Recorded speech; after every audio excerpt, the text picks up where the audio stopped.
Okay, Otto, or Up with Dead People.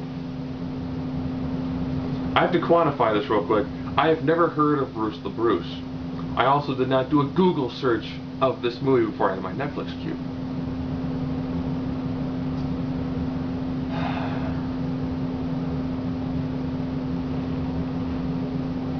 I now can no longer say that I haven't seen a gay zombie movie. And when I say gay, I mean there's gay sex in this movie. I don't mean like this is zombie gay sex. I've heard reports of people say, "Oh, it's a fantastic movie. It's got this quasi-political feeling to it." Yeah, I'll describe it kind of this. Part of it is you have a teenage zombie who's just trying to find his place in life. I that interesting concept. You know, we've never looked at zombie movies really from the zombie aspect and what is they're going through and they're experiencing. It's almost all humans interacting with them. And the scenes where he's like eating roadkill, just like subsist. Interesting. And then Otto meets this super pretentious German filmmaker who's making this, super in-your-face political movie. Sound kind of like the actual movie itself. And then you get these establishing shots where I'm watching it going, now I know I watch movies like the small screens, like do other things on a browser window. And I'm looking at the timer going, is the timer not going down? He appears to be standing there for a really long time. And then there's the moments of gay sex. I was watching the part, and this guy's eating this guy's intestines, and then, I look over and I'm like, is that his doodle? He's doodling the dude's intestinal wound. But it's brief, and you're kind of like, okay.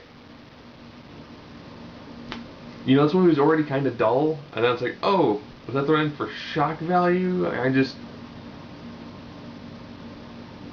And then I guess Otto finds that he was gay before he became a zombie. So then he has, like a couple of sex scenes. And then there's the massive gay zombie orgy towards the climax of the film, no pun intended.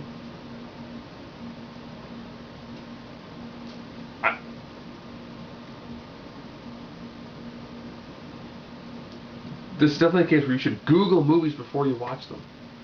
The Wikipedia entry most begins with like, this is a queer zombie porno. And I was like, oh, good to know that on Netflix, you could pretty easily just, like, oh, sounds interesting, it's like a zombie coming of age story. Okay.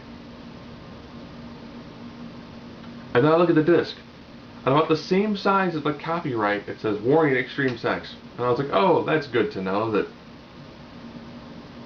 And then of course I look up the director, Bruce the Bruce. I'm like, oh wow, had I done any of those things, typed in the title, typed in the name of the director, done anything as opposed to walking this movie entirely blind, I probably would not have wasted a Netflix queue on it.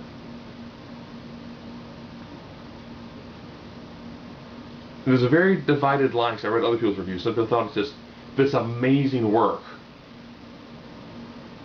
And I thought, now what? I see movies that have had, have been really bizarre before. Some of them are just bizarre for the sake of being bizarre. Other times they're bizarre and they're good. This one is just kind of bizarre and bad, but this guy has a following that apparently that's the movies that they love.